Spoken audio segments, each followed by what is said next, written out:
లేరు. మాది కాదు అన్నప్పుడు మేము ఎవరు జోలికి పోము, మాది అన్నప్పుడు ఎవరిని వదిలిపెట్టము. అది ఇందులో ఏదైనా అనుమానం ఉంటే చేయవలసిన పద్ధతి ఇది కాదండి. కోర్టును ఆశ్రయించవచ్చు.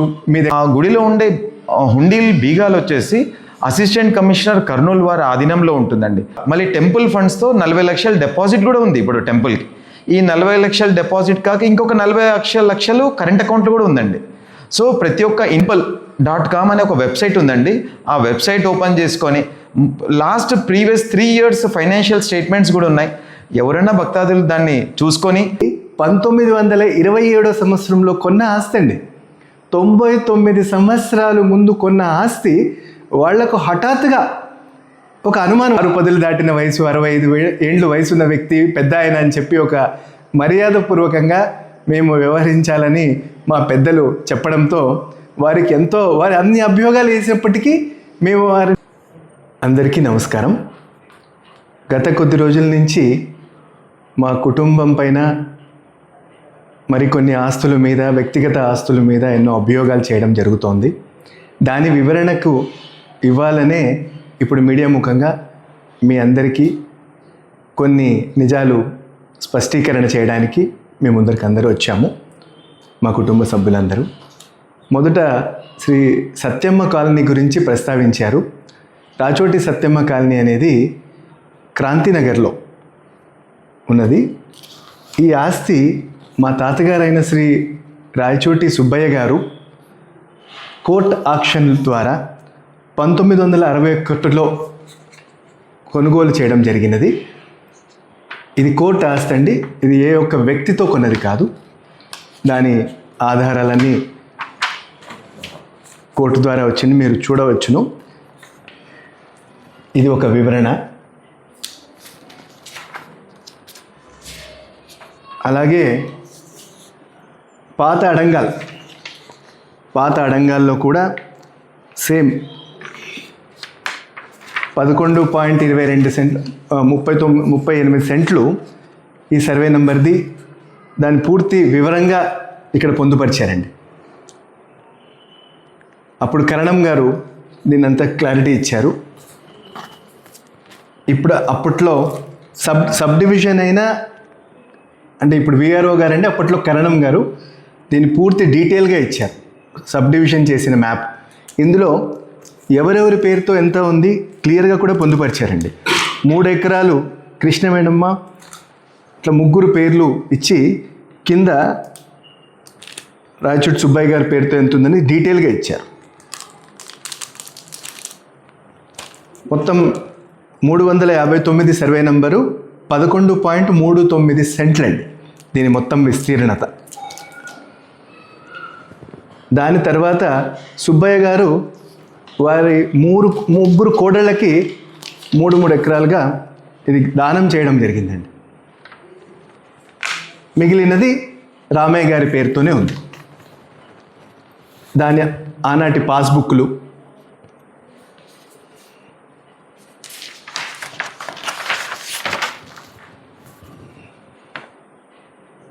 రెండు 2003లో సబ్ డివిజన్ అయిన లేటెస్ట్ అప్డేట్ ఇది. మొత్తం 2003లో దీనిది ఎలాగా 3 ఎకరాలు అన్ని డీటెయిల్డ్గా ఉందండి. ఎంఆర్ఓ గారు ఇచ్చింది ఇది ఒక వివరణ. అతి ముఖ్యంగా ఇది చాలా ముఖ్యమండి.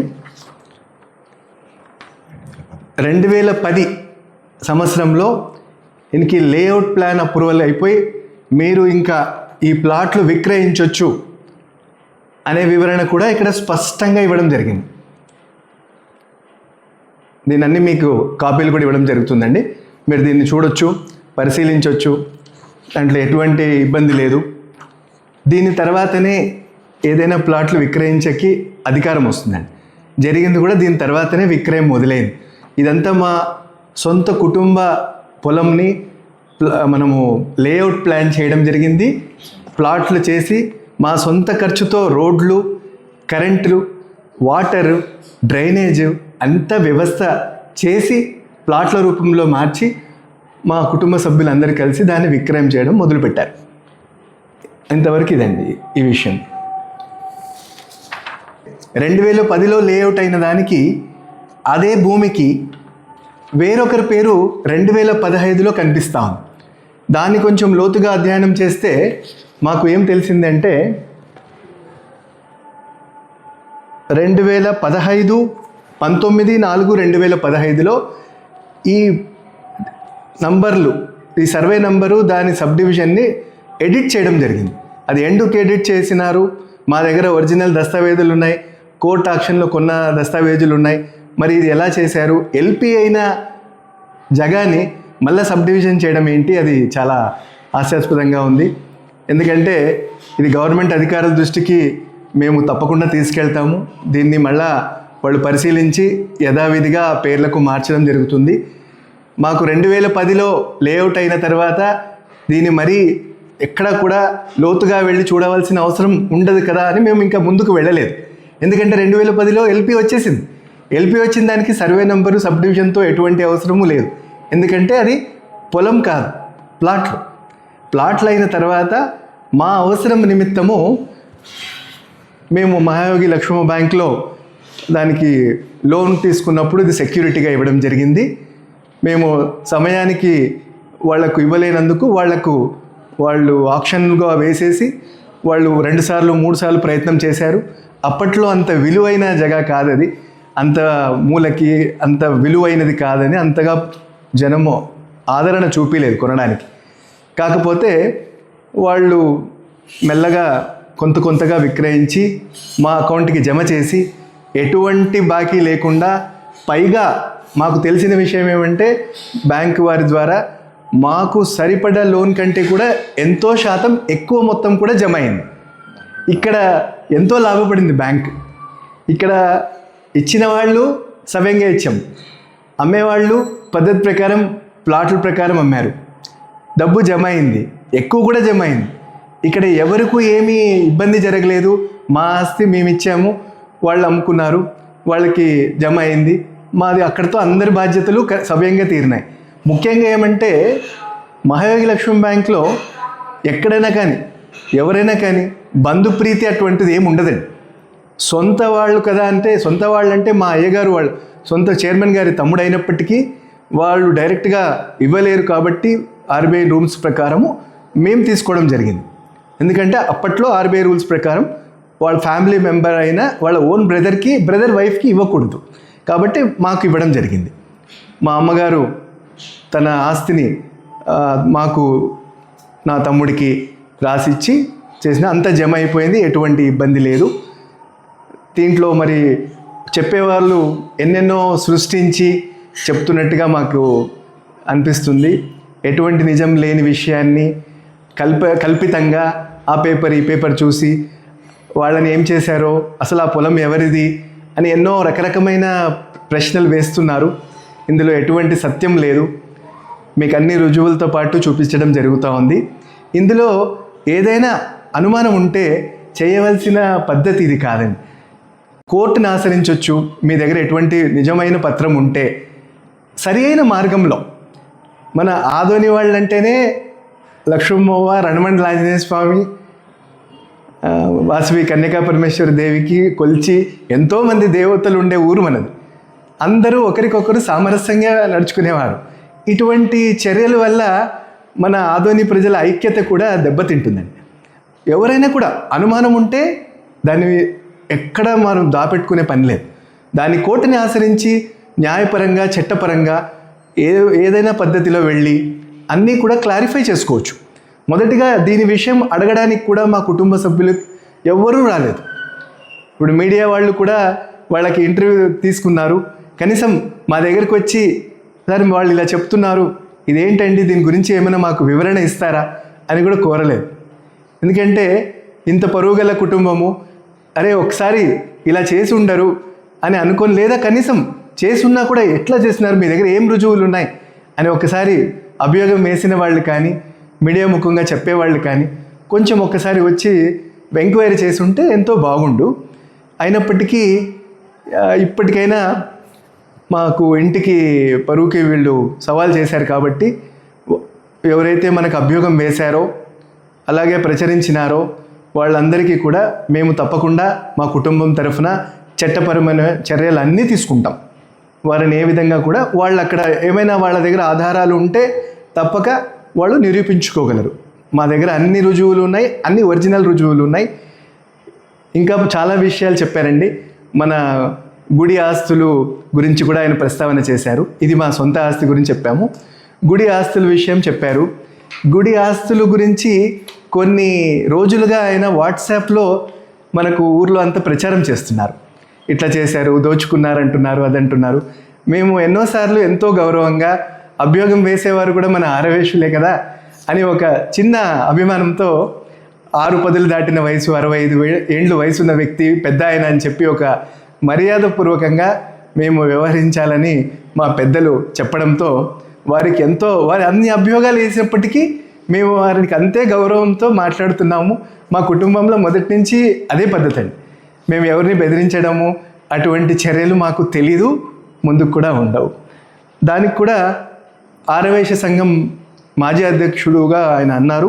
కాకపోతే వారి సమక్షంలోనే, వారి ఇంకా అధ్యక్షతలో ఉన్నప్పుడే ఒక కమిటీ వేయడం జరిగిందండి. ఆరవేశ సంఘం వారే కమిటీ వేశారు. ఈ కమిటీలో మన ఊరు ప్రముఖులందరూ ఉన్నారండి. ఇక్కడంతా ఉన్నారు, చాలామంది ప్రముఖులు ఉన్నారు. సుమారు 20-22 మంది దీని కమిటీ మెంబర్స్గా ఉన్నారు. 3 దఫాలుగా కమిటీ మీటింగ్ జరిగింది. ఇందులో కూడా వాట్సాప్లో ప్రస్తావించిన విషయాలన్నీ కూడా కింద వాళ్ళు ఆ పేపర్లన్నీ అక్కడ తీసుకొని వచ్చి కమిటీ మెంబర్స్కి, 2 అడ్వకేట్లు అండి, 2 నిపుణులు కూడా ఉన్నారు ఆ కమిటీలో. ఇదెవరో చదువు రాని వాళ్ళు ఎవరో ఆ కమిటీలో లేరు. న్యాయ చట్టం తెలిసిన న్యాయవాదులు, దీంట్లో అడ్వకేట్లు అందరూ ఉన్నారు. దీంట్లో మీకు ఆ లిస్ట్ కూడా ఉంది ఇక్కడ, దీన్ని కూడా కాపీ ఇస్తాం మీకు. మన ఊర్లో ప్రముఖులు కూడా ఉన్నారు. ఇందులో ముఖ్యంగా మీకు ఎందుకు ఇంతగా చెప్తున్నాము దీని గురించి అంటే, ఇందులో వాళ్ళు బాగా ఆలోచన చేసి క్లియర్గా చెప్పారండి. మీరు చూపించిన పత్రాలు ఏది కూడా ఇది అమ్మవారి గుడివని కానీ ఆరవేశ సంఘం అని కానీ నిరూపించబడవండి. ఇందులో ఎక్కడా ఆ డోర్ నెంబర్లు పొందుపరచలేదు. వారు మేమిచ్చిన ఒరిజినల్ దస్తావేజులు కూడా అక్కడ అడ్వకేట్లు అందరి సమక్షంలో చదివారు. చదివిన తర్వాత ఆ డోర్ నంబర్లు అన్నీ మెన్షన్ చేయడం జరిగింది. ఎక్కడ కూడా పొంతనలేదు. మా తాతగారు సంతకం చేసిన ఒక పేపర్ ఉంది, ఆ పేపర్లో ఈ డోర్ నంబర్లు అవన్నీ ఉన్నాయని వాళ్ళు తెచ్చి మాకు అభ్యోగం వేశారు. అంతకుముందు ఆ పేపర్ కూడా లేదన్నారు. తర్వాత అభ్యోగం తెచ్చి, ఆ అభ్యోగం తర్వాత ఆ పేపర్ తెచ్చి చూపించడం కూడా కమిటీ మెంబర్స్కి జరిగింది. వాట్సాప్లో కూడా పేపర్లన్నీ ఓపెన్గానే వేస్తున్నారు. వాళ్ళు ఎటువంటి దాపరికం లేకుండా వేస్తున్నారు. దాపరికం ఉండాల్సిన విషయం కూడా కాదండి. అది వేసిన దాంట్లో ఒక్క డోర్ నెంబర్ కూడా మా దగ్గర లేదు.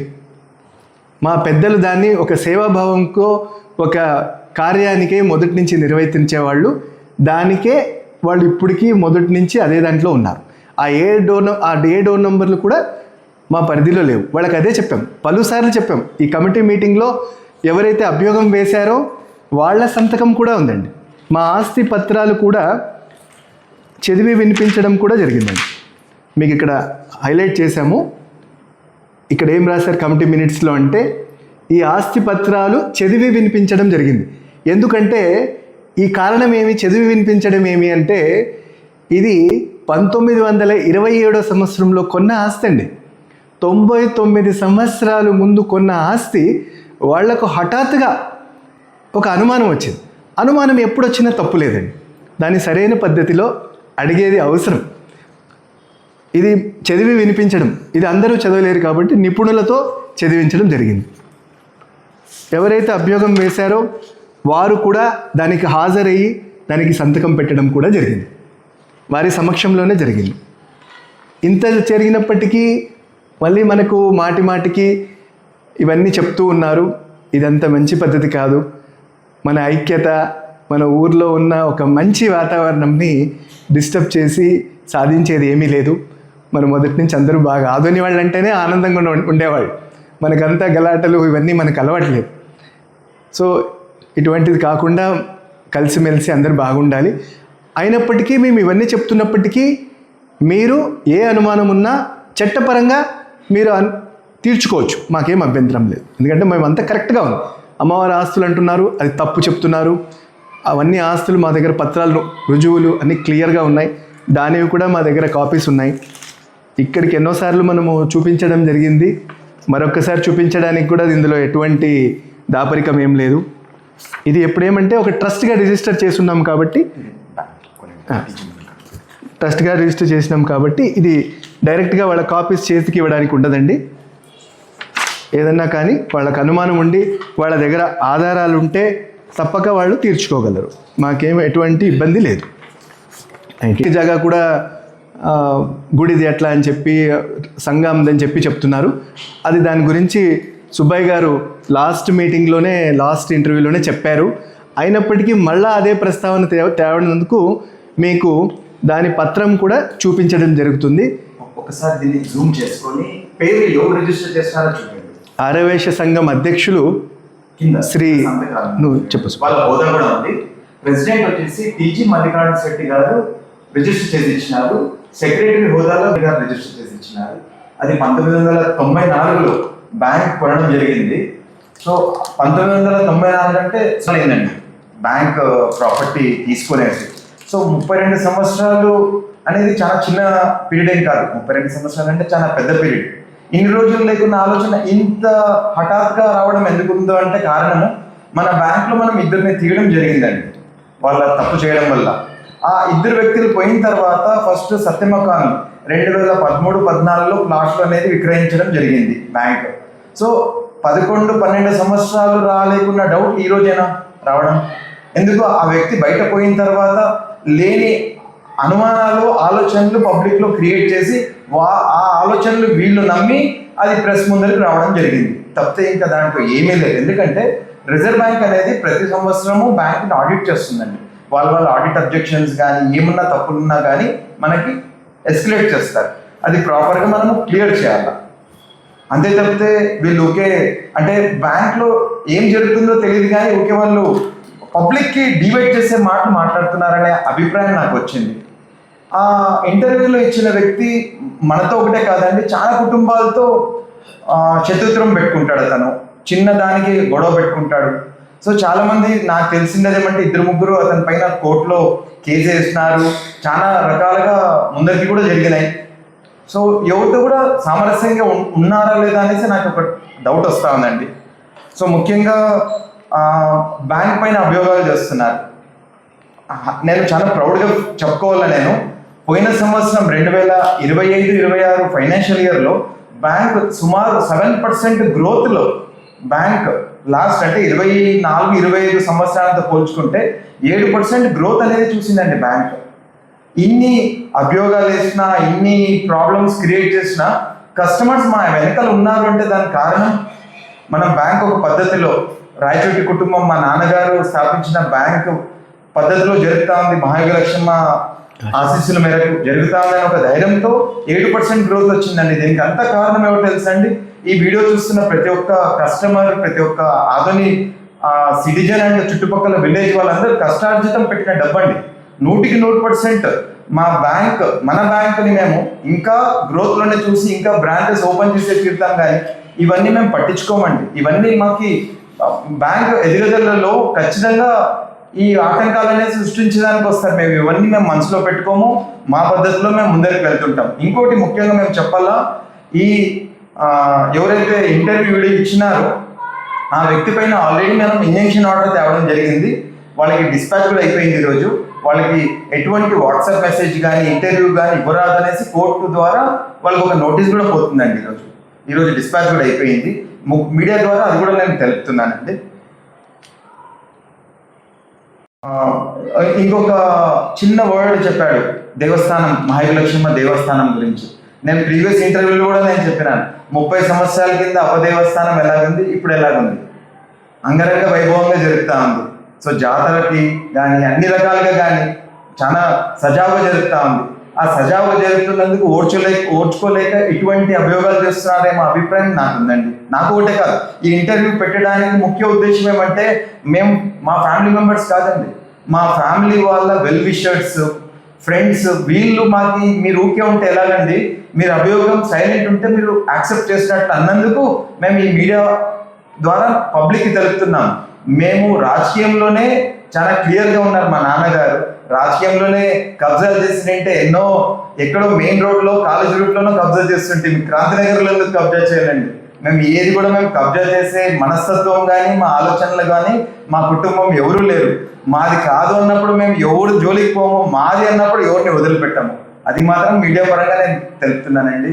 సో ప్రతి ఒక్కరు గౌరవం ఇచ్చిపుచ్చుకొనేసి ఉండవలసిందిగా నా రిక్వెస్ట్.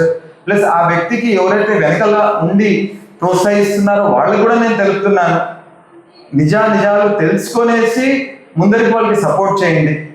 అనవసరంగా ఒక వ్యక్తికి మీరు సపోర్ట్ చేసి మీరు చెడ్డ పేరు రారాదనేసి నా సజెషన్ అండి. సో థ్యాంక్ యూ అండి. నా పేరు రాయచోటి సుబ్బయ్య అండి. నేను రామయ్య గారి అబ్బాయి అండి. అయ్యా, ఇప్పుడు అమ్మవారి రథోత్సవం అనంతరం ఉండి లెక్కలు అంటే ఏ దేవస్థానమైనా అనంతరం అంటే రథోత్సవం అనంతరం 2 రోజుల్లోనూ 4 రోజుల్లోనూ బహిరంగంగానే ఇంత వచ్చిందని చెప్పేసి లెక్కింపు పత్రికల ద్వారాను మీడియా ద్వారాను చెప్తారు. ఒక మహాయోగి లక్ష్మమ్మ టెంపుల్ సంబంధించింది ఎక్కడ కూడా రావడం లేదని చెప్పేసి ఒక అపోహ ఉంది. దీనికి ఏం చెప్పవచ్చు సార్? మహాయోగి లక్ష్మమ్మ దేవాలయంలో ప్రతి జాతర ఒకటే తర్వాతనే కాదండి హుండీ లెక్కించేది.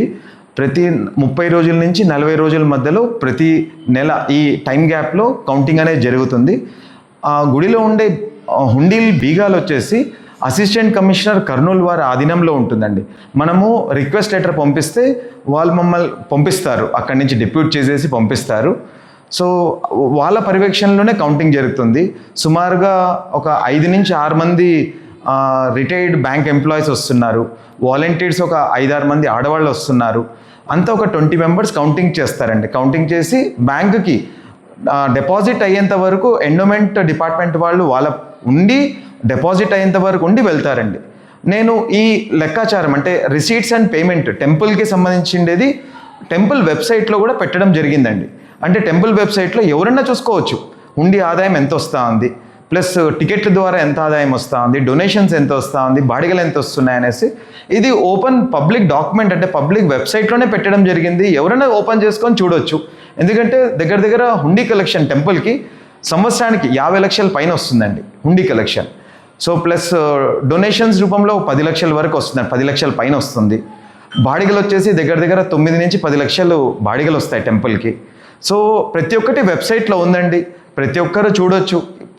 దేవస్థానంకి మొత్తం 3 రకాల ఆడిట్ జరుగుతాయండి.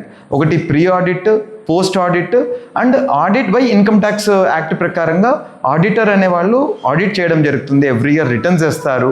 ఎవ్రీథింగ్ ప్రాపర్గా జరుగుతుందండి. దేవస్థానము హుండీ లెక్కలు అంటున్నారు కండి, ఇది హుండీ రిజిస్టర్ ఉంటుందండి.